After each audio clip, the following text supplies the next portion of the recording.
आज ज्यांच्या जनसंपर्क कार्यालयाचं उद्घाटन आहे त्याच आमदार नेहा दुबे आपल्यासोबत आहेत। आपण त्यांच्याकडून जाणून घ्या। मॅडम, काय सांगाल, आज मुख्यमंत्री तुमच्या जनसंपर्क कार्यालयाच्या उद्घाटनाला येतात, काय सांगाल?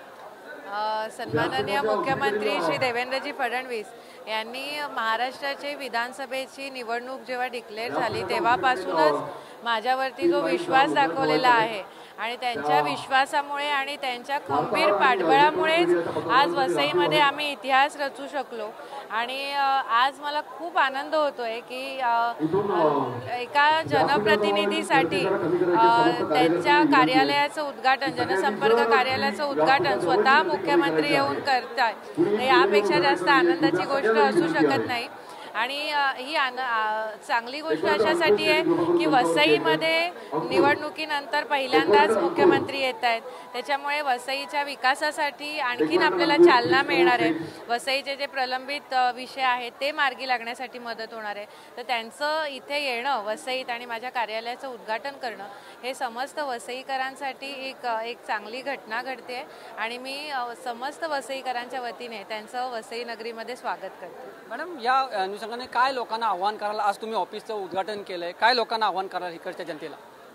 बघा, हे जनसंपर्क कार्यालय आहे, जनसेवा कार्यालय आहे। या कार्यालयामध्ये मी त्यांची लोकप्रतिनिधी म्हणून लोकांची बसणार आहे। त्यामुळे लोकांचे जे काही प्रश्न असतील, त्यांच्या समस्या असतील त्या त्यांनी इथपर्यंत आणाव्यात। मी स्वतः लोकांमध्ये फिरत असते, पण तेव्हा जे प्रश्न माझ्या समोर येतात त्यावरती काम करायला, त्यावरती पाठपुरावा करायला कार्यालयाची गरज असते। तर त्यामुळे ह्या कार्यालयाचं आज आपण उद्घाटन करतो आहोत आणि या कार्यालयामधनं जास्तीत जास्त लोकांच्या समस्या निवारण्याचं काम होईल, लोकांपर्यंत पोहोचण्याचं काम होईल आणि वसईच्या विकासाला गती देण्याचं काम या कार्यालयातनं होईल। मॅडम, सकाळी मोठ्या प्रमाणात पाऊस होता, काय मनात धाकधूक होती का? अजूनपर्यंत धाकधूक लागलेली आहे, पण म्हणतो ना की निसर्ग सुद्धा आपली परीक्षा पाहतो, निसर्ग परीक्षा पाहतोय, आम्ही ती देतोय आणि निश्चित असं आहे की डिस्टिंक्शननी पास होऊ आपण।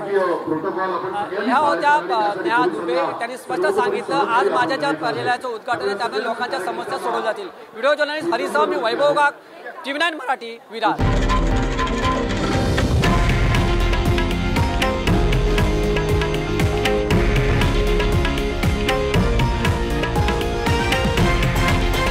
हे आहे देशातील नंबर 1 न्यूज नेटवर्क आणि आपण पाहत आहात TV9 मराठी, एकमेव।